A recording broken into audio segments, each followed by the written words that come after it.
बिल्कुल sir. Stock specific accept के पहले मैं एक चीज क्लियर करूं, मेरी व्यू जो होती है, जो भी मैं व्यू देता हूं वो थोड़ा सा मतलब लॉन्ग टर्म लेकर के देता हूं, इन्वेस्टमेंट पॉइंट ऑफ व्यू से दे रहा हूं।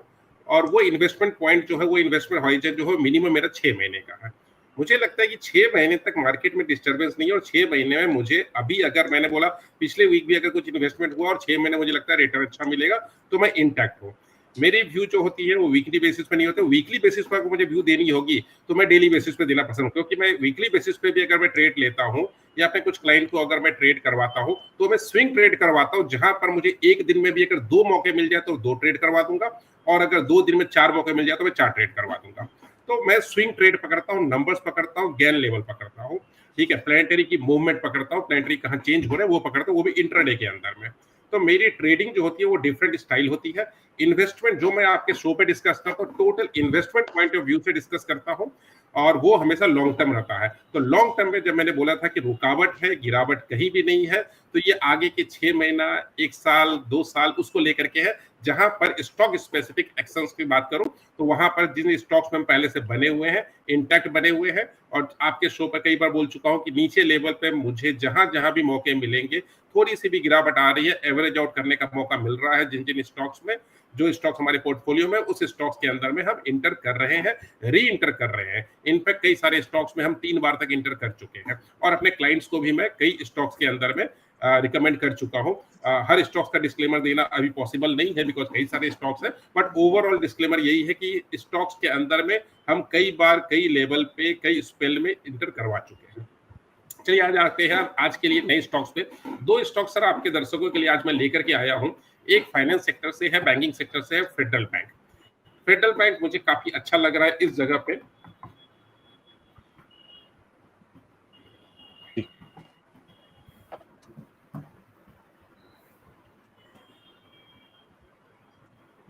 134.30 के आसपास कारोबार कर रहा है, आज भी यस थोड़ा एग्जैक्टली। फ्लैटिश है।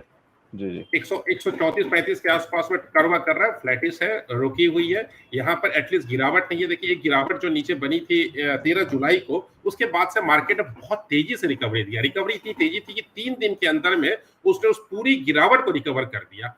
135 रुपए का चीज 126 रुपए तक जा चुका था, और उसके बाद में 3 दिन के अंदर में वापस वो अपने 135 रुपए के आसपास में स्टैंड कर गया। सॉरी। उसके बाद से उसी लेवल पे कहीं ना कहीं ऊपर नीचे घूम रहा है।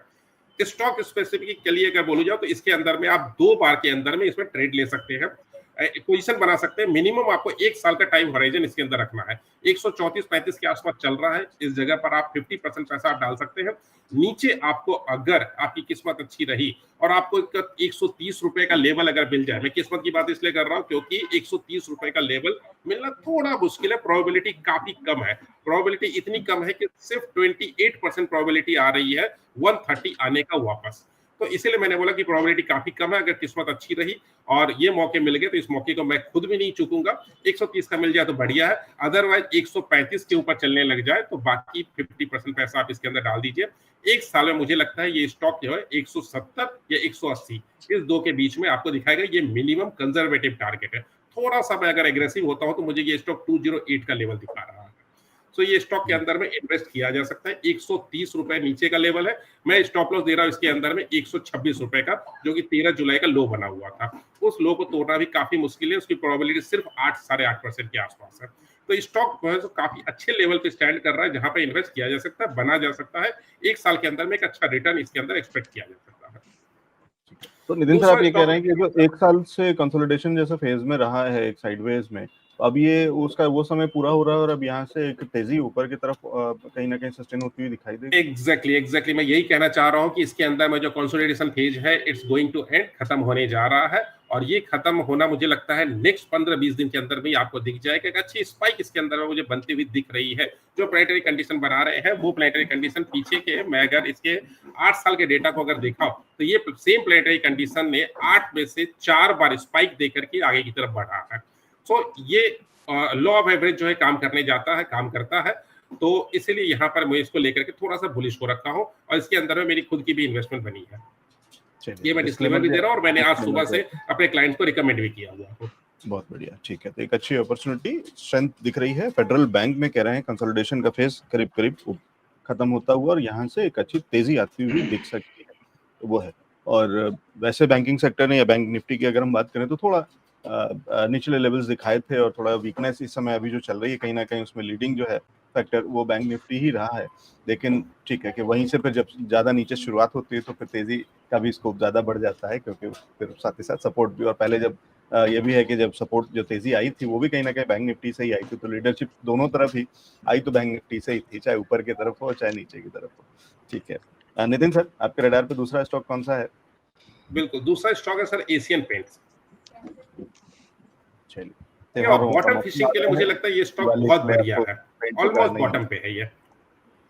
जी 3170 के आसपास चल रहा है, 3170 के आसपास में। देखिए सीजनल स्टॉक भी है और ओवरऑल नंबर एंड प्राइट कंडीशन पे मुझे एक स्टॉक अब इस जगह पे काफी अट्रैक्टिव लग रहा है। सो इस जगह पे इन्वेस्ट किया जा सकता है। टारगेट जो है 3 महीने का टारगेट मेरा 3500 रुपए का आ रहा है, और अगर इसको जनवरी तक अगर होल्ड करते हैं तो मुझे लगता है 3700 का टारगेट इसके अंदर में मिनिमम एक बन रहा है। मैं थोड़ा सा कंजर्वेटिव टारगेट इसके अंदर ले रहा हूँ, बिकॉज इसको मैं लॉन्ग टर्म अभी फिलहाल पकड़ने के मूड में नहीं हूँ। इसलिए मैं इसको शॉर्ट टर्म 6 महीने के ज्यादा मैं इसको अभी रखने के मूड में नहीं, 6 महीने में इसको ऑफलोड कर दूंगा और दूसरी जगह पे इंटर करूंगा। तो 6 महीने के अंदर मुझे लग रहा है 3170 से 3700 तक का टारगेट मुझे अगर मिल जाता है तो एक अच्छा खासा रिटर्न है, इसके अंदर इंटर किया जा सकता है। बॉटम फिशिंग के लिए एक अच्छी अपॉर्चुनिटी, जैसा मैंने बताया। आप इसको 2 बार में इसको भी बाई कर सकते हैं, आप इस जगह में बाई करो।